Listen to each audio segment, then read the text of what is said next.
ಸಾಯಂಕಾಲ ವೇಳೆಯಲ್ಲೂ ಕೂಡ ಕರ್ತನುடைய ஆவியானவர் உங்களோடு பேச கொஞ்ச நேரம் தான் கர்த்தருடைய சமூகத்தில் இருக்க போகிறோம். கர்த்தருடைய ஆவியானவர் உங்களோடு பேச பைபிள் வாசிக்கிறவங்க பைபிள் வாசிங்க. වචනය කියවන කට්ටිය වචනය කියවන්න පුළුවන්. வார்த்தையை தாகத்தோடு நீங்க எதிர்பார்ப்பீர்களா? වචනය ඔබ විපාසයෙන් ඔබ බලාපොරොත්තු වෙනවා. கர்த்தருடைய வார்த்தை உங்களுடைய வாழ்க்கையிலே கிரியை செய்யும். ස්වාමීන් වහන්සේගේ වචනය ඔබගේ ජීවිත තුළ ක්‍රියා කරයි. இதோ இந்த வார்த்தை ஆண்டவரிடத்திலிருந்து எனக்கூடாக உங்கள் மத்தியிலே வந்து வந்தது. දෙවියන් වහන්සේගේ වචන මාතුලින් ඔබ තුළට එන්නට යනවා. சொல்லுகிற வார்த்தையெல்லாம் உங்களை கவரும்படியாக அல்ல. කියන වචන ඔබ ආකර්ෂණීය කරන්න නෙමෙයි. இந்த வார்த்தை பிரயோகங்கள் எல்லாம் உங்களை கவரும்படியாக. මේ වචන දවසීම ඔබට ආකර්ෂණීය වෙන්න නෙමෙයි. உங்களை இயேசு நேசிக்கிறபடியினால் යේසුස් වහන්සේ ඔබට ප්‍රේම කරනවා. மரத்திலிருந்து ஒரு வார்த்தை உங்களுக்கு இணங்கலாய் இருந்து கொண்டிருக்கிறது. මෙන්න ස්වර්ගයේ සිට උන්වහන්සේගේ වචනේ පැසෙනවා. அநேக தீர்க்கதரிசிகளுக்கு அந்த வார்த்தை உண்டாகின பொழுது අනේක දිවස් වාක්‍ය රඳුව ඒ වචනේ පවත්වනවා. அந்த ஜனங்கள் அதுக்கு கீழ்ப்படிகிற பொழுது ඒකට කීකරුවනට அவர்கள் வாழ்க்கையில் ஒரு மாற்றம் உண்டாயிற்று. ඔවුන්ගේ ජීවිතේ යම්කිසි වෙනස්කමක් ඇති වුණා. கர்த்தருடைய பரிசுத்த நாமத்துக்கு ஸ்தோத்திரம். ස්වාමීන් විශුද්ධ නාමයට ප්‍රශංසාව. இந்த ஆண்டவராகிய இயேசு தான் உயிர்த்தெழுந்த ஒரு நாளாகி இருக்கிறது. ස්වාමීන් යේසුස් ක්‍රිස්තුස් වහන්සේ උත්ථාන වූ දවසක් අද. ஆண்டவராகிய இயேசு உயிர்த்தெழுந்தவராய் இருக்கிறார். ස්වාමීන් යේසුස් ක්‍රිස්තු උත්ථාන වූ දෙවියන් වහන්සේ. முதல்ல மரியாளும் மற்ற மரியாளும் அங்கே மூன்றாம் நாளிலே இயேசுடைய கல்லறைக்கு வந்தார்கள். මහතරවන මාරියාසා මාතා කියන කාන්තාව දෙදෙනා ස්වාමීන් වහන්සේ දැක්වත් කරපේ சோம்பேறிகள் ඒගොල්ලෝ අකමිනිය. அது ஓய்வு நாளாக இருந்தது. வாரத்தினுடைய முதலாவது நாளாக ඒක සතියේ ප්‍රථම දවසක් සබත් දවසක් වුණා. அங்கே கல்லறையின் கல் புரட்டப்பட்டிருந்தது. ඒ සෝම්බේ ඒ කල ආකට තමා තිබුණා. அந்த கல் புரட்டப்பட்டிருந்தது மாத்திரமல்ல, ඒ කල ආකට දමන තිබ්බා විතරක් නෙවෙයි. இயேசுவினுடைய சரீரத்தை சுற்றி இருந்ததான வஸ்திரம் அங்கே காணப்பட்டது. යේසුස් ක්‍රිස්තුස් වහන්සේ ඔත ශරීරයේ ඔතන තිබ්බා වූ රෙදි කැබලි දකින්නට ලැබුණා. அங்கே அந்த கல்லறையை பாதுகாக்கும்படியா இருந்ததான ரெண்டு தூதருக்கு ரெண்டு காவலாளிக்கு அருகாமையிலே தூதன் அந்த கல்லை புரட்டி அது மேலே உட்கார்ந்து இருந்தார் என்று நாங்கள் வாசிக்கிறோம். සෝන්ගේ නුර කරන්නට ඉනපු මුරකාරයන් උන්දුටුවා ඒ කල හාකට තමයි ඒ කල හුඳ දේව දූතයන් වාඩි වී සිටිය ஆசாரியர்களுக்குள்ளே ஒரு பயம் உண்டாயிற்று. ප්‍රධාන පූජකවරුන්ට බියක් ඇති වුණා. இயேசு சொன்னது போல உயிர்த்தெழுந்தார். යේසුස් වහන්සේ කියපු ආකාරයෙන් උත්ථාන වුණා. மூல பாஷையில் நாங்கள் வாசிக்கும் பொழுது ඒ කියන්නේ කරණි භාෂාවේ පරිවර්තනය අපි කියන විට கிரேக்க பாஷையில சொல்லப்பட்டிருக்கிறது. ඒක භාෂාවට වෙනස ප්‍රවසනවා. யூதருடைய ராஜாவாகிய இயேசு கிறிஸ்து அவர் பூமியிலே உயிர்த்தெழுந்தார் என்று வாசிக்கிறோம். යුදෙවරුන්ගේ රජතුමා උත්ථාන වුණා කියලා අපි කියනවා. இயேசு கிறிஸ்து உயிர்த்தெழுந்தார். යේසුස් ක්‍රිස්තුස් නැවත උත්ථාන වුණා. அதற்கு பிற்பாடு அவர் 40 நாள் இந்த பூமியிலே ஊழியங்களை செய்தார். ඉන්පසු දවස් 40ක් උන්වහන්සේ මේ පොළවේ පූජා කළා. அவர் ஊழியங்களை செய்யும் பொழுது උන්වහන්සේ සේවය කරන විට அவர் ஒரு சில வார்த்தைகளை பேசி இருக்கிறார். සමහර වචනවල් කිව්වා. இன்றைய நாளிலே 3 வார்த்தைகளை நான் உங்களோடு பேச விரும்புகிறேன். අද දවසේ වචන තුනක් ඔබත් සමග කතා කරනවා. முதலாவது கல் புரட்டப்பட்டதுக்கு பிற்பாடு ප්‍රථමයෙන් අර කල අහකට දනුවට පසු இயேசு உயிர்த்தெழுந்ததுக்கு பிற்பாடு යේසුස් ක්‍රිස්තුස් වහන්සේ උත්ථාන වුණාට පසු இயேசு முதலாவது ஒரு வார்த்தையை பேசினார். යේසුස් ප්‍රථමයෙන් වචනයක් කියනවා. 28வது அதிகாரம் 9வது வசனத்தை வாசிக்கலாம். මතේ 28 වෙනි පදයේ 20 වෙනි පදය අපි කියමු. 28 9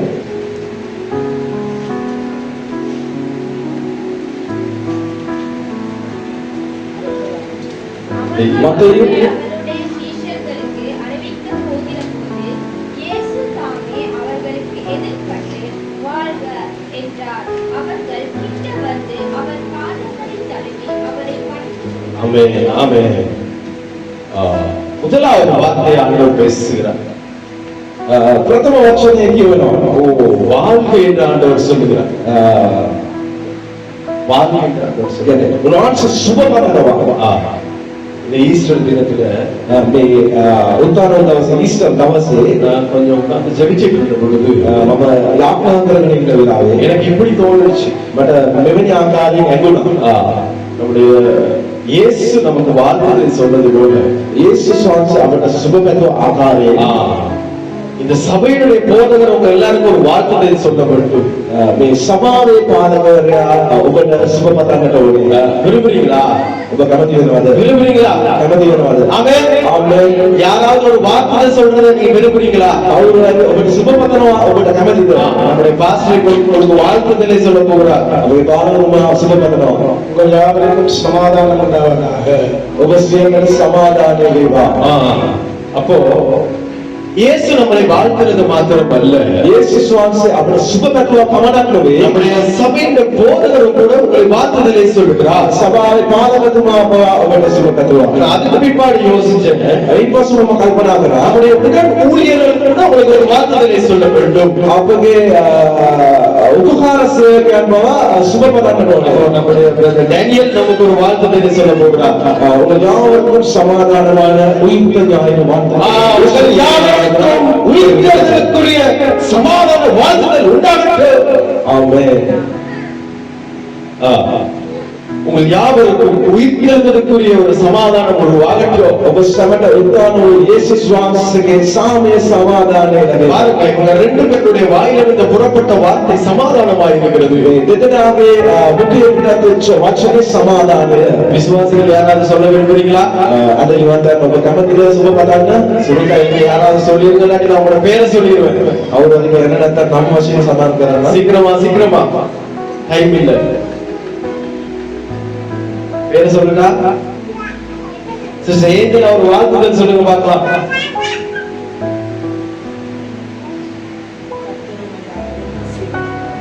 கர்த்தர் உங்கள் யாவரையும் ஆசீர்வதிப்பாராக. ஆமென். அப்ப பாருங்க, බලන්න ஒரு வாழ்த்துதலை சொல்லும் பொழுது සුබ පතන විට ஆண்டவர் வாழ்க்கை என்ற முதலாவது வார்த்தையை சொன்னார்.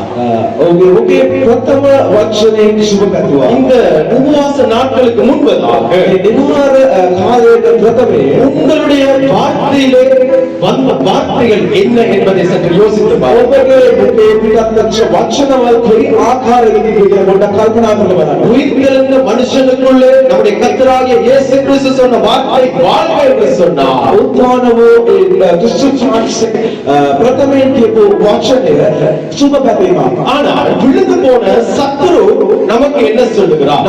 වැටිච්ච යක්ෂයා කුමන්ද කිව්වේ? அவன் நம்மை சபிக்கிறவனாய் இருக்கிறார். ඔව් සාප කරන තැනදී உனக்கு வியாதி உண்டாவதா? ඔබට රෝග ඇති වෙන நீ நாசமா போக வேண்டும். ඔබ විනාශ වියන්න. உன்னுடைய வாழ்க்கை சரிவரக்கூடாது. ඔබගේ ජීවිතය හරි ආකාරයෙන් විනාශ නොතිබෙන්නට. உனக்குள்ளே கடன் உண்டாக வேண்டும். ඔබට ණය බර ඇති වෙන්න. உனக்குள்ளே பிரச்சனை உண்டாக வேண்டும். ඔබට ප්‍රශ්න ඇති වෙන්න. உனக்குள்ளே அழுகை உண்டாக வேண்டும். ඔබට විනාශ ඇති වෙන්න. உனக்குள்ளே பல்கடிப்பு உண்டாக வேண்டும். ඔබ තුළ ප්‍රබලණයක් සිදු වෙනවා. சாத்தான் இப்படிதான் உங்களை ஆசீர்வதிக்கிறான். යක්ෂයා මෙලෙස තමයි ඔබට ආශිර්වාද කරන්නේ. எல்லாம் இங்க பாருங்க, இங்க பாருங்க. සාමාන්‍යයෙන් சாத்தானுடைய வாய் உங்களுக்குள்ளே இருக்கிறதா?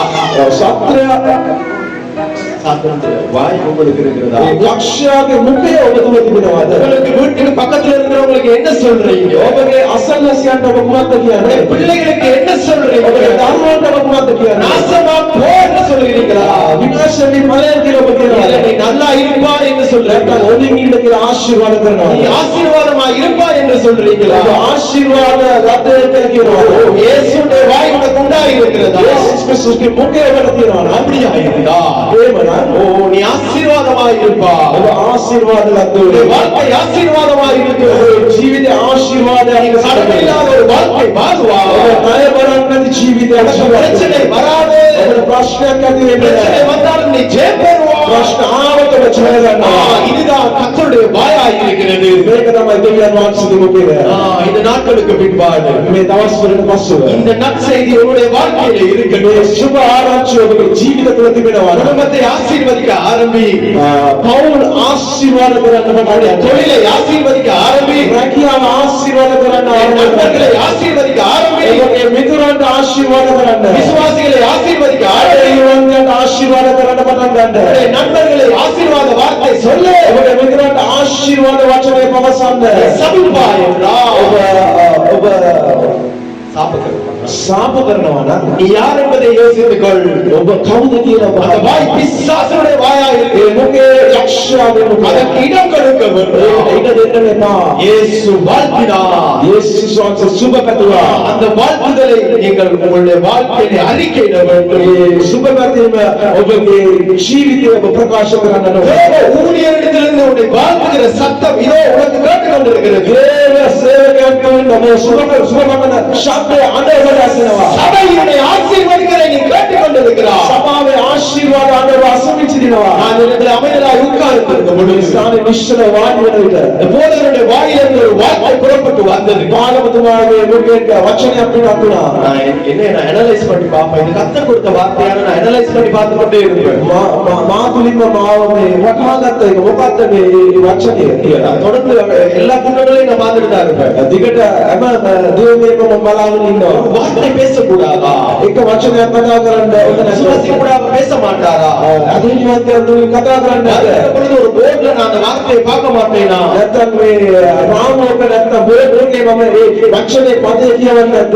இந்த சகோதரனுடைய வாயிலிருந்து ஆண்டவர் உன்னை ஆசீர்வதிப்பார், அவர் உன்னை வாழ்த்துவார் என்கிற வார்த்தை இந்த இடத்திலே கடந்து வந்தது. සහෝදරයන්ගේ මුඛේ දෙවියන් වහන්සේ ඔබගේ ආශිර්වාද කරයි කියන ඒ සුබ ප්‍රතිපදාවේ ගත වේවා. இயேசு உன்னை ஆசீர்வதித்திருக்கிறார். යේසුස් වහන්සේ ඔබට ආශිර්වාද කර තිබෙනවා. நீங்கள் எல்லாரும் அபிஷேகத்துல நிறைந்து கொண்டிருக்கும் பொழுது සියලුන් ආත්මේ නාලයෙන් තුනන විට இந்த இடத்துல பெரிய ஒரு அக்கினி புலம்பானது அங்கே அங்கே அப்படியே வீசி எரியப்பட்டு கொண்டிருந்தது. මේ ස්ථානයේ ගින්නක් විසිරා ඒ තුනේට එනවා මම දුක්ඛා. என்னால ஒண்ணுமே செய்ய මට முடியவில்லை. කිසි දෙයක් කරන්න බැරි වුණා. நான் அமைதலாய் මම இருந்தேன். නිශ්චලව සිටියා. ஆண்டவர் பலப்படுத்திக் கொண்டே இருந்தார். ස්වාමීන් වහන්සේ බලවත් කරමින් සිටියා. ஏகதை ஆண்டவர் அப்படியே கர்த்தருக்குள்ளே அபிஷேகித்துக் கொண்டிருந்தார். ඒම දෙවියන් වහන්සේ ආලේප කරමින් සිටියා. நான் உன்னை ஆசீர்வதிக்கவே ஆசீர்வதிப்பேன். ඔබ ආශිර්වාද කරන්න මේ කියලා. உன்னுடைய வாழ்க்கையிலே ஒரு ஆசீர்வாதம் இனிமேல் பெருக்கெடுத்து வரத்தான் போகிறது. ඔබගේ ජීවිතයේ ආශිර්වාදේ වර්ධනය වෙන්න බැරවා. வேதத்திலே நாங்கள் வாசிக்கிறோம். මේ අපි කියනවා எலிசபெத் மரியாதை ஆசீர்வதித்தார். එලිසබෙත් මරියාව ආශිර්වාද කළා. தூதனானவன் மரியாதை ஆசீர்வதித்தார். දූතයා මරියාව ආශිර්වාද කළා. கர்த்தருக்கு பரிசு நாமத்துக்கு ஸ்தோத்திரம் உண்டாகட்டும். அநேகருடைய வாழ்க்கையிலே ஆசீர்வாதம் இனிமேல் புறப்பட்டு வர போகிறது. අපගේ ජීවිතයේ ආශිර්වාද ගත වෙන්නට அந்த ஆசீர்வாதத்தை நாங்கள் காண போகிறோம், நீங்களும் காண போகிறீர்கள். ආශිර්වාදය අපි දකින්නට යනවා. ඔබත් දකින්නට යනවා. இயேசுவுடைய ஆசீர்வாதம் எப்படியா இருக்கிறது? විශ්වාසයේ ආශිර්වාදය කොයි ආකාරයෙන්ද? எல்லா பிரச்சனைகளுக்கும் விடுதலையாக ஆசீர்வாதம் உனக்குள்ளே புறப்பட்டு வரும். සියලු ප්‍රශ්නවලට නිදහස් ආශිර්වාදය ඔබ තුල ගත எல்லா கண்ணீர்கள் கவலையில் இருந்து உனக்கு பிரச்சனையிலிருந்து ஒரு விடுதலை உண்டாயிருக்கும். සියලු බාධාවලින් සිට ඔබට ආශිර්වාදයක් ගත எல்லா போராட்டத்திலிருந்து நீ விடுதலை பெறுவாய். සියලු පොරබැදිවලින් ඔබ නිදහස් වෙයි. எத்தனை பேர் இதை நம்புறீங்க? කීදෙනෙක් ඔබ எத்தனை විශ්වාස பேர் இந்த வார்த்தையை நீங்கள் பெற்றுக்கொள்ள போகிறீங்க? කීදෙනෙක් මේ වචනය ඔබ ලබා ගන්න ஆமென் என்று சொல்லுவோம். ආමේන්. கர்த்தர் உங்களை ஆசீர்வதிப்பார். ස්වාමීන් වහන්සේ ඔබට ආශිර්වාද කරා. இயேசு இன்னொரு வார்த்தையை சொல்றாரு, இரண்டாவது ஒரு வார்த்தையை சொல்றாரு. දෙවනුව වචන ප්‍රකාශ කරන යේසුස් වහන්සේ 2:10 வாசிக்கும் பொழுது මතේ 28:10 வாசிக்கும் பொழுது මතේ 28 වෙනි පරිච්ඡේදයේ 10 වෙනි පදේ කියන විට இயேசு அவர்களை நோக்கி ඒකල යේසුස් වහන්සේ උන්ට කතා කරනවා பயப்படாதீர்கள் என்று சொன்னார். බය නොවන්න මගේ සහෝදරයා நீங்கள் போய் என் சகோதரரே ළඟට ගොස් සහෝදරයා கலிலேயாவுக்கு போகும்படி என்னுடைய சகோதரர்களுக்கு சொல்லுங்கள். ගලිලයට පිටත්ව යන්න උන්ට කියන්න. அவர்கள் என்னை கலிலேயாவிலே காண்பார்கள். ඒදී ඔවුන් දකින්නවා ඇතයි කිස්සේක. ஆண்டவர் இரண்டாவது ஒரு வார்த்தையை சொல்றார். ස්වාමීන් වහන්සේ දෙවනුව වචනයක් ප්‍රකාශ කරනවා. என் சகோதரனை நீ பயப்பட வேண்டாம். මාගේ සහෝදරයෝ බියවන්න. எதற்காக பயப்பட வேணும்? ඔබටද බය වෙන්න நான் ඕනේ. உயிர் பிறந்தவராய் உன் மத்தியிலே கடந்து வந்திருக்கிறேன். උත්තරම දෙවි කෙනෙක් ලෙස ඔබ මැදේව ගත වී සිටිනවා. நான் சொன்னதை செய்திருக்கிறேன். මම කියපු දේ ආකාරයෙන්ම කරා. என்னுடைய பிதாவுடைய சித்தத்தை நான் நிறைவேற்றி මගේ இருக்கிறேன். පියාණන් වහන්සේගේ කැමැත්ත මම හිතු කළා. அவருடைய சித்தம் இந்த பூமியிலே நிறைவேறி கொண்டுதான் වහන්සේගේ කැමැත්ත මේ පොළවේ ඉෂ්ට වෙනවා. கலிலேயாவுக்கு போகும்படியாக சொன்னார். ගලිලයට යන්න කියලා කියනවා. கலிலேயா என்ற அர்த்தம் என்ன தெரியுமா? ගලිලය කියන තේරුම අර්ථය කොහොමද දන්නවද? கலிலேயா என்றால் ගලිලය කියන්නේ ஏசாயாவுடைய புத்தகத்தை திருப்பி வாசிங்க. ඒසාය පොතේ අපි කියවොත් 9:1 வாசிங்க. 9:1 ඒසාය 9 පරිච්ඡේදයේ පළවෙනි පදයේ කියවමු. சீக்கிரமா வாசிங்க. அந்த கடைசி போர்ஷனை மட்டும் வாசிங்க. அவர் கடற்கரை அருகிலும் யோர்தான் நதியோரத்திலும் உள்ள புறஜாதியாருடைய கலிலேயாவாகிய அத்தேசத்தை பிற்காலத்திலே மகிமைப்படுத்துவார். அந்த தேசத்தை பிற்காலத்திலே, கலிலேயாவை பிற்காலத்திலே ஆண்டவர் மகிமைப்படுத்துவேன் என்று ஆண்டவர் சொல்லுகிறார். ගලිලය දේශයේ වස්තුව උන්වහන්සේ තේජස්සක් ලෙස මගිමේට පත් කරනවා කියලා ඒ අනාගත වාක්‍ය තුලින් ඔවුන් පවසා තිබෙනවා. இயேசு என்ன சொன்னார்? යේසුස් වහන්සේ ප්‍රාර්ථනා කළා. கலிலேயாவுக்கு போ. ගලිලය නගරයට නුවරට යන්න. அதற்குரிய அர்த்தம் என்ன? ඒකේ තේරුම කොහොමද? பிற்காலத்திலே உன்னை நான் ஆசீர்வதிப்பேன் அல்லது மகிமைப்படுத்துவேன் என்று சொல்லப்பட்டிருக்கிறது. ඒ කියන්නේ එන්නෝ කාලේ දේශය ආශිර්වාද කරනවා ඔබ මගිමේට පත් කරනවා කියලා සඳහන් වී තිබෙනවා. உடனே இல்ல. විගසින් නොවේ. யோசனை உடனே இல்ல. යන්න කියපු විගසින් නොවේ. நீங்கள் கலிலேயாவை போல் தரித்திருக்க வேண்டும். ඔබ ගලිලය ආදවටකින් රැඳී සිටින්න. சபைக்கு நீங்கள் கடந்து வர வேண்டும். සමාජ ඔබ දිගටම එන්න ඕනේ. போராட்டங்கள் பிரச்சனைகளுக்கு நீங்கள் முகம் கொடுக்க வேண்டும். පොරොපණි ප්‍රශ්නවලට ඔබ මුහුණ දෙන්න ඕනේ. அதுக்குரிய போராட்டங்களுக்கு நீங்கள் பிரச்சனைகளுக்கு இடம் கொடுக்க வேண்டும். ආර්ථික පොරොපණි වලට ඔබ ඉඩ දෙන්නට ඕනේ. இப்படியெல்லாம் நீங்கள் கண்டிக்கப்பட வேண்டும். සේවකයන්ගෙන් ඔබ තරමට වෙන්නට ඕනේ. அவர்கள் உங்களை கலிலேயாவுக்கு போக சொல்லப்படுது. ඔවුන් සමග ගලිලය නුවරට යන්න කියලා. நீங்கள் கீழ்ப்படிந்து போக வேண்டும். ඔය කීකරවි ගතම යන්නට ඕනේ. இதற்கு பிற்பாடுடா. ඉන්පස්සෙ பிறகுதான் ஆண்டவர் நம்மை ஆசீர்வதிப்பேன் என்று சொல்லி இருக்கிறார். ඉන්පස්සෙ තමයි යේසුස් වහන්සේ ආශිර්වාද කරනවා කියලා අපිට කියනවා. நம்முடைய வாழ்க்கையில கீழ்ப்படிதல் இருக்க வேண்டும். එවිට ඔබගේ ජීවිතයේ කීකරු වීම අවශ්‍යයි. எதிர்த்து பேசக்கூடாது. විරුද්ධව කතා කරන්න එපා. ஜெபி என்றால் ஜெபிக்க வேண்டும். යාඥා කරන්න කිව්වොත් යාඥා කරන්න. நான் ஒண்ணும் உங்களுக்கு தவறா சொல்லி கொடுக்கிறது இல்ல. අපවට වැරදි දෙයක් කියන්නේ නැහැ. ஆனால் இன்று அநேகர் நம்முடைய ஊழியக்காரருடைய சத்தத்தை கேட்காம தாங்க நேசிக்கிறவருடைய சத்தத்தை கேட்டு அந்த கலிலேயாவுடைய அனுபவத்தை இழந்து போய் கொண்டிருக்கிறார்கள். அது බොහෝ සේවකයන්ගේ අන්නට අවදි වෙන්නේ නැතුව ඔවුන්ට ප්‍රිය කරන ප්‍රේමකට කරද්දන්ගේ අන්නට ඔවුන් සමන් දෙමින් සිටිනවා. கொஞ்சம் நேசிச்சுட்டா போதும். පොඩ්ඩක් ප්‍රේම කරත් ඇති. கொஞ்சம் ஏதாவது சிரிச்சு கழிச்சுட்டா போதும். පොඩ්ඩක් නිමාවිලා කතා කරත් ඇති. ஐயோ நீங்க நல்லோன்னு சொல்லிட்டா போதும். හොඳ කෙනෙක් කියලා කිව්වොත් ඇති. ஊழியக்காரர்களுக்காக நாள் முழுக்க கண்ணீரிட்டு அல்லது ஏதாவது கத்தடத்துல இருந்து ஒரு வார்த்தை உங்களுக்கு கொடுக்க முடியுது. සේවකයන් ඔබ වෙනුවෙන් අඬලා වැළපිලා යාඥා කරලා ඔබට වචනයක් ගෙනෙන්නට உங்களோட சிரிச்சு பேசுற ஒரு ஆளை கண்டுட்டீங்களா இருந்தா ඔබගේ සිනාමුසුවේ කතා වාදනක කවුරුහරි ஏதாவது ஒரு ஆலோசனை புறப்பட்டு வருவாய் இருந்தா ඔවුන්ගේ යම්කිසි අනුශාසනයක් පිටත් වෙනවා නම් ஊழியக்காரன் நீங்க மதிக்கிறது இல்ல.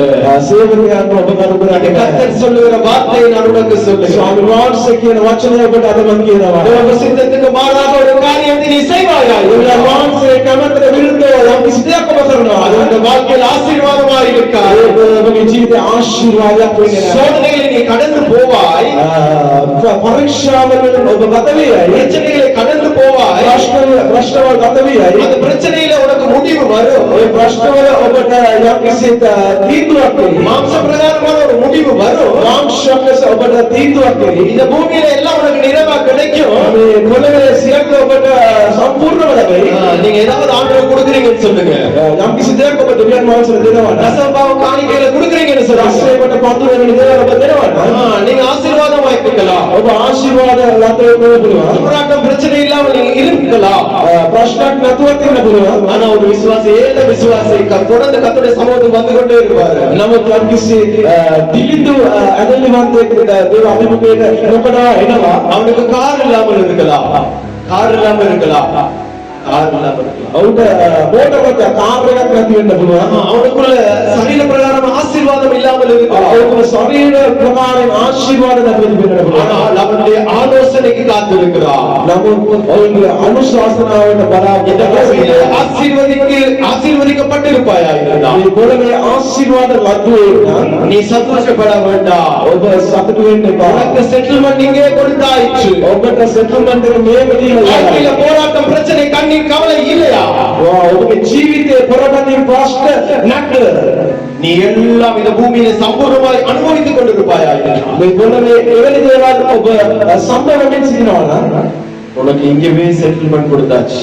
ඔබට මේම ඒ සෙටල්මන්ට් එක දීලා අමාරුයි. ஆனால் ஒரு சிலர் ஆவிக்குரிய சோதனைகள் போராட்டங்களுக்குள்ளே போய் கொண்டிருக்கிறார்கள். නමුත් යම් කිසි පොරවැදීමකින් ප්‍රශ්න තුලින් ඔබ நம்முடைய வாழ்க்கை இங்கே சபிக்கப்பட்ட நிலவரமாய் இருக்கலாம். ඔබගේ ජීවිතයේ ශාපයක් ලෙස තිබෙනවා. அவர்கள் ஆண்டவருடைய சத்தியத்துக்கு நேர்மையாய் நிற்கிறபடியினால் ඕන් දෙවියන් වහන්සේගේ සත්‍යතාවයට කෙලින් සිටින මිනිසෙක් නම් அவருடைய செட்டில்மெண்ட் எல்லாம் பரலோகத்திலே இருக்கிறது. ඔවුන්ගේ ලැබීම සෙටල්මන්ට් සියල්ල ස්වර්ගයේ காசு இல்லை என்று நினைக்காதே. ඔබගේ මුදල් ඔබට සල්ලි නැහැ කියලා ඔබ හිතනවා. அவரை போல இவரை போல நான் ஆசீர்வதிக்கப்படவில்லை என்று யோசிக்காதே. ලෝකයන් වගේ අනුන් වගේ ඕන් වගේ ආශිර්වාදයක් නැහැ කියලා ඔබ සිතන්නට බෑ. அவருக்குரியவைகள் இந்த பூமியிலே இல்லை. ඔවුන්ට සියලු දේවල් මේ පොළොවේ அவர்களுக்கு செட்டில்மெண்ட் எல்லாம் கர்த்தருடைய சமூகத்திலே இருக்கிறது. அவருடைய செட்டில்மெண்ட் எல்லாம் கர்த்தருடைய சமூகத்திலே பரலோகத்திலே இருக்கிறது. එවැනි පුද්ගලයන්ට සෙටල්මන්ට් එක කියන්නේ සියලු ආශිර්වාද ස්වර්ග රාජ්‍යයේ දෙවියන් වහන්සේ තබා තිබෙනවා. அவர்களை பார்த்து தான் ஆண்டவர் சொன்னார், நீ ඔවුන්ගේ සපදලා ස්වාමීන් වහන්සේ කියන්නේ කලින් යනවලට යන්න කියලා. கலிலேயாவுக்கு போக ஆயத்தமா இருக்கிறீங்களா? අනුවට යන්න සූදානම්ද? கலிலேயாவுக்கு போக ஆயத்தமா இருக்கிறீங்களா? අරියට යන්න සූදානම්ද? நீ சத்தியத்துக்கு நேர்மையாய் நடப்பாயாய். ඔබ සත්‍යතාවයට අරියාකාරයෙන් ගමන් කරනවා. இப்பொழுது உன்னுடைய வாழ்க்கையிலே உலக பிரகாரமான ஆசீர்வாதம் இல்லாமல் இருக்கலாம். අද මෙවැනි වෙලාවේ ලෝක ප්‍රකාරයෙන් ඔබට ආශිර්වාද නැති වෙන්නට நீ පුළුවන්. கர்த்தருக்குள்ள இந்த ஓட்டத்தை ஜெயகரமாய் ஓடுவாயாய். සාමවාංශ තුල ඔබගේ ගමන ජයග්‍රාහක ලෙස දුවනවා. உன்னுடைய வாழ்க்கை ஆசீர்வதிக்கப்பட போகிறது. ඔබගේ ජීවිතය වෙනස් වෙන්න යන ආශිර්වාද விசுவாச கண்களில் அதை நோக்கி பாருங்கள். විශ්වාස දැස්වලින් දකින உனக்குள்ளே போகிறேன் என்று நினைக்க வேண்டாம். මේ පොරගදින තුල මම ගමන් කරනවා කියලා ඔබ සිතන්නට බෑ. நீ போகிற போராட்டத்தை கர்த்தர் அறிவார். ඔබගේ පොරගදින දෙවියන් වහන්සේ දැක සිටිනවා. உன்னுடைய பிரச்சனைகளை ஆண்டவர் அறிவார். ඔබගේ ප්‍රශ්නේ දැක සිටිනවා. நீ கர்த்தருடைய சமூகத்துக்கு வார்த்தை கர்த்தர் அறிவார். වහන්සේගේ අභිමුඛයට එදේක උන්වහන්සේ දන්නවා. நீ இருதயத்தின் வேதனை ஆண்டவர் அறிவார். සිතේ ඔබගේ ප්‍රශ්න ඔබගේ වේදනාව දෙවියන් වහන්සේ දැක நீ සිටිනවා. விடுகிற கண்ணீரை ஆண்டவர் அறிவார். ඔබ විඳින කඳුළු ඔබ සරණ කඳුළු දෙවියන් වහන්සේ ஆண்டவர் உன்னை கைவிடுகிறவர் அல்ல. දෙවියන් වහන්සේ කිසි විටම අත්හරින්නේ නැහැ. உன்னை ஒரு நாளும் கைவிடுவதில்லை என்று அவர் சொல்லுகிறார். ජීවිතවත් අත්හරින්නේ නැහැ කියලා දෙවියන් වහන්සේ කියනවා. என் மகனே, அவனுடைய வேதனை நான் அறிந்திருக்கிறேன். ඔබගේ වේදනාව දැන සිටිනවා. படுகிற வேதனை நான் அறிந்திருக்கிறேன். ඔබ විඳින දුක මම දැන සිටිනවා. என்னை கைவிட்டீரே கைவிட்டீரே என்று உன்னுடைய வார்த்தையை நீ சொல்லிக் கொண்டிருக்கிறாய். ආත්මරියා කියන ඔබගේ වචනේ නම කියමින් உன்னை கைவிடாத இயேசுவாய் உன்னோடு பேசிக் கொண்டிருக்கிறார். ඔබ අත්හරිනව දෙවියන් වහන්සේ සමග කතා කරමින් සිටිනවා. நான் உன்னை கைவிடவில்லை. මම ඔබ අත්හරින්නේ என்னை கைவிடுகிற போதெல்லாம் ඔබ මාව අත්හරින විට உன்னுடைய கரத்தை நான் பற்றி பிடித்திருக்கிறேன். ඒ අත මම තදින් අල්ලා සිටිනවා. சூழ்நிலைகள் எல்லாம் கடந்து போகும். වාතාවරණය රඳවියයි. உன்னுடைய வாழ்க்கை மாறி போகும். ඔබගේ ජීවිතය වෙනස් වියයි. வாழ்க்கையில பெரிய ஒரு விடுதலை உண்டாயிருக்கும். ඔබගේ ජීවිතේ මහත් නිවීමක් ඇති වෙයි. இனிமேல் நீ அதை காணத்தான் போகிறாய். පසුව ඔබ දකින්නට යනවා. சுக வாழ்வை நீ சுதந்திரிக்க போகிறாய். යහපත් ජීවිතයක් ඔබ ලබා ගන්නට යනවා. கர்த்தர் இவ்வண்ணமாய் பேசிக் கொண்டிருக்கிறார். ස්වාමීන් වහන්සේ ආකාරයෙන් කතා කරනවා. கலங்க வேண்டாம், கலங்க வேண்டாம். කලකිරෙන්න එපා. கர்த்தர் உங்களை ஆசீர்வதிக்க போகிறார். ස්වාමීන් වහන්සේ ඔබට ආශිර්වාද කරන්න. அல்லேலூயா. உன்னுடைய ஆசீர்வாதம் உன்னுடைய வாழ்க்கையிலே கடந்து வரும். ස්වාමීන් වහන්සේ මේ ආශිර්වාද ඔබගේ ජීවිතේ ගත වේ. 28:18 வாசிக்கும் பொழுது 28 කියන විට මතය ஆண்டவர் அவர்களுக்கு சமீபமாக வந்து ஒரு காரியத்தை சொல்றாரு. ස්වාමීන් යේසුස් වහන්සේ උන්වහන්සේ ලංවි වචනයක් කියනවා. அப்பொழுது இயேசு சமீபத்தில் வந்து அவர்களை நோக்கி, வானத்திலும் பூமியிலும் சகல அதிகாரமும் எனக்கு வானத்திலும் இந்த பூமியிலும் சகல அதிகாரமும் நம்முடைய ஆண்டவருக்கு கொடுக்கப்பட்டிருக்கிற ஆண்டவர் என்ன சொல்லுகிறார்? ආශ්‍රද පොළවද සියලු ආධිපත්‍යකම් බලවත්කම් උන්වහන්සේ දී තිබෙනවා. ස්වාමීන් වහන්සේ කියන්නේ 19:20 வாசிக்கும் பொழுது දානන 20 කියන විට இந்த முழு உலகத்திற்குரிய அதிகாரமும் இயேசுவின் கையில இருக்கிறது. මේ මුළු ලෝකයේ බලය දෙවියන් වහන්සේගේ දායක තිබෙනවා. நம்முடைய ஆண்டவருக்கு இருக்கிறது. අපේ ස්වාමීන් වහන්සේ තිබෙනවා. உங்களுக்கு விளக்குதா நான் சொல்றது? ඔබට තේරෙනවා කියන එක. அப்படியா இருந்தா கை தட்டி ஒரு அல்லேலூயா ஒரு ஆமென் சொல்லிருக்கீங்க. එවනම් වාක්‍ය විශ්වාසය ආමේන් කියලා நாம் ஆராதிக்கிற ஆண்டவருடைய கையில தான் இந்த பூமியினுடைய சுதந்திரம்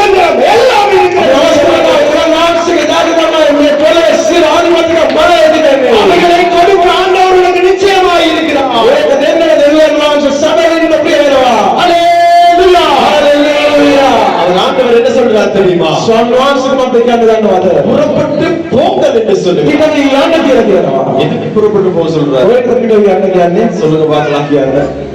ஆ? எதுக்கு புறப்பட்டு போக சொல்றாரு? කුමටද පිටට යන්න කියන්නේ? சொல்லுங்க, எதுக்கு புறப்பட்டு போக சொல்றாரு? කුමටද පිටට යන්න කියන්නේ? 19 வசனத்துல ஆகையால் நீங்கள் புறப்பட்டு போங்கள் என்று சொல்லுகிறார். சீஷர்களாக்கும்படியாக நீங்க புறப்பட்டு போங்க.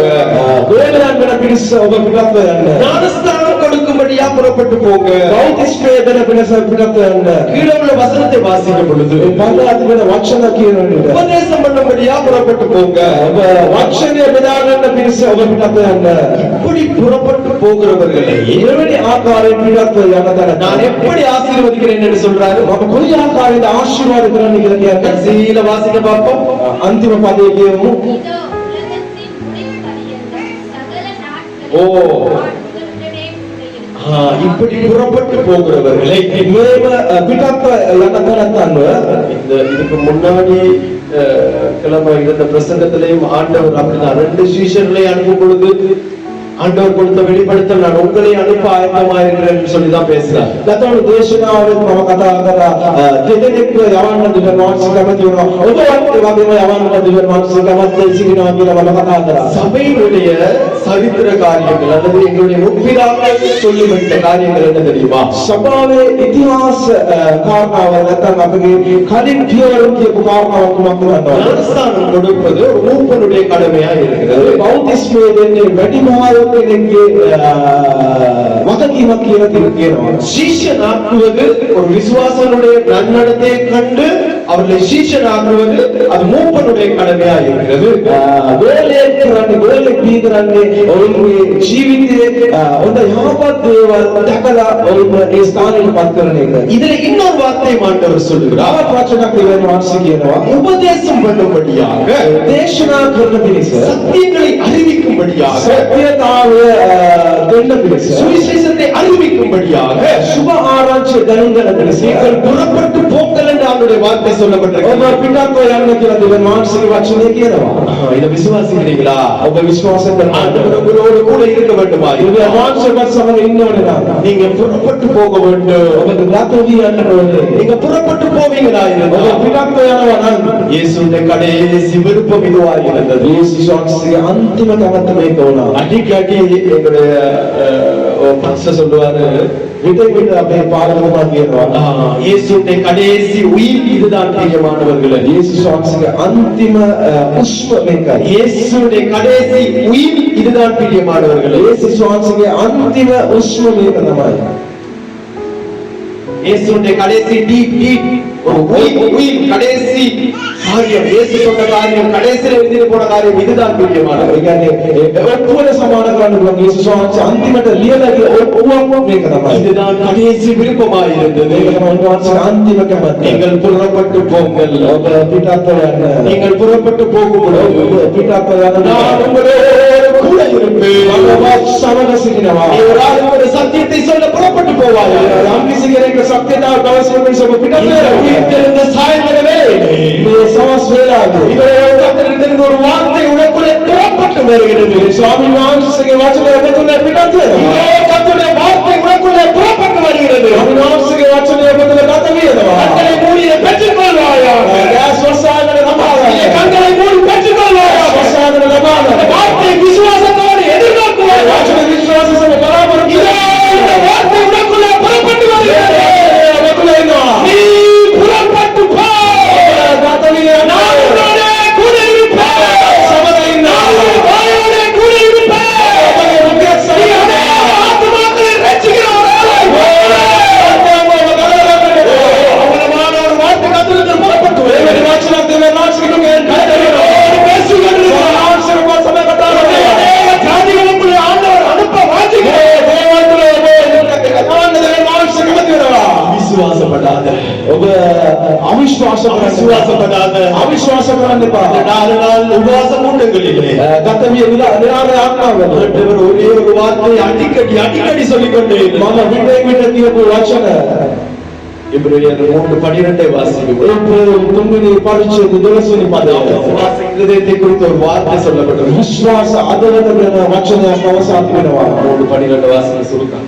కొన్ని తొల சகோதரரே, ஜீவனுள்ள தேவனை விட்டு விலகுவதற்கு ஏதுவான அவிசுவாசமுள்ள பொல்லாத இருதயம் உங்களில் ஒருவனுக்குள்ளும் இராதபடிக்கு எச்சரிக்கையாயிருங்கள். ஆண்டவர் சொல்லுகிறார், స్వామి వాక్యము அவிசுவாசப்படுகிற காரியம் అవిశ్వాసವೆನ್ನ ದೇವಾಲಯ அந்த அவிசுவாச வார்த்தை என்று சொல்லும் பொழுது ಅವಿಶ್ವಾಸ ವಚನಕ್ಕೆ ಇರಲಿದ್ದಾರೆ அந்த வாசிங்க கத்தரை விட்டு ಸ್ವಾಮಿ ವಾಕ್ಯಗಳ வாசிங்க. தேவனை விட்டு விலகுவதற்கு தேவனை விட்டு விலகுவதற்கு ஒப்பான பொல்லாத இருதயம் தான் அந்த அவிசுவாசமா இருக்கிறது. ದೇವಿಯನ್ ವಾಕ್ಯವ ಆತರ ನಪುರು ವಚನ ವಿಶ್ವಾಸ ಬೀದಿರುವ உங்களுடைய எல்லாருடைய பேர் என்ன தெரியுமா? ಒಬ್ಬ ಸೇವಕನಾದ ಪೊದುಕಿನ ನಮకు ನಂದನಲ್ಲ விசுவாசிகளாயிருக்கிறீர்கள். ಅದೇ ಹೇಳುವಂತೆಯ நானுடைய காரியத்தை விசுவாசிக்காமல் போனா ಸ್ವಾಮಿ ವಾಕ್ಯಕ್ಕೆ ವಚನ ದೇವರ ವಿಶ್ವಾಸನ ಪದ உங்களை அவிசுவாசிகள் என்று சொல்வார்கள். ಅವಿಶ್ವಾಸ ಕಿಲಕೇನವಾ அந்த அவிசுவாசம் என்ன செய்ய தெரியுமா? ಅವಿಶ್ವಾಸ ಎಂಬಂತದ್ದು ஆண்டவரை விட்டு உன்னை தூர கொண்டு போய்விடும். ದೇವಿಯನ್ ವಾಕ್ಯ ಒಬ್ಬ ದುರಸ್ಕರ நான் ஆவியிலே உணர்ந்த காரியம் என்ன தெரியுமா? ஆத்மே மற்ற ஐம்பது ஆத்மாக்கள் அநேகர் அபிஷேகத்துக்குள்ளே கடந்து வருகிறதை எள்ளி நகையாடி கொண்டிருக்கிறார்கள், ஏனமாய் நினைக்கிறார்கள். ಬೋಧನೆ ಆತ್ಮೆಯ ಬಿರಲ ಆಲಯದ ಬಿರನ ಕೊಂಡ ಈಗ ಸೆಲ್ಲಮದ ಅರಾಂತಿನವ நீ விசுவாசியாக இருந்தால் ಒಬ್ಬ ಎದೆಯಲ್ಲಿ ವಾಂತೆಗ உன்னை அந்த அபிஷேகம் தூக்கி வீசி எறிகிறதா என்றோம்.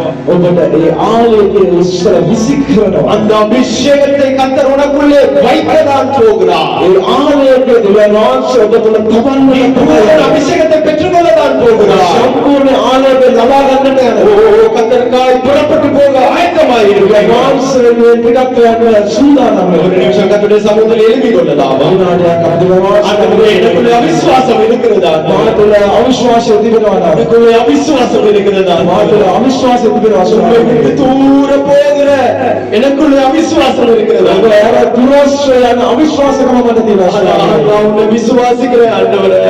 ವಿಶ್ವಾಸಕರನ நான் உங்களை விசுவாசிக்கிறேன் ஆண்டவரே. ವಿಶ್ವಾಸಕರನ அதனாலதான் ஆண்டவரே என்னை கொண்டு வந்திருக்கிறீங்க. ನಿಸಾತಮ ಮಿಸ್ತಾಂತ ಕದನ ನಲಿತಿದ್ದೇನೆ அதனாலதான் ஆண்டவரே என்னை கைவிடல ஆண்டவரே. ನಿಸಾತಮ ಎವ ಮಾವ ಆತ್ಮವಾದಿ எல்லாரும் கண்களை மூடிக்கொள்வோமா? ಅವಶ್ಯಕತೆ உயிர்த்தெழுந்த வல்லமை இந்த இடத்துல உலாவிக் கொண்டிருக்கிறேன். ತಾನು ಬಾಲ ವ್ಯವಸ್ಥಾನೆ ಸರಿ ಸರಿ உயிர்த்தெழுந்த வல்லமையை நான் அனுபவித்துக் கொண்டிருக்கிறேன். ತಾನು ಬಾಲ ಅಪ್ಪಿ ಅತ್ತಕ್ಕೆ ನಿಲ್ಲಿಸಿದವ அந்த அபிஷேகம் உனக்குள்ளே கடந்து வருகிறது. ಆಲಯ ದೇವರ ದತ್ತವೀರವಾದ ஆண்டவரத்தில் ஒப்புக் கொடுப்போமா? ಸೌನಾಂಶ ಬಾಲ உயிர்த்தெழுந்த வல்லமை ತಾನು ಬಾಲ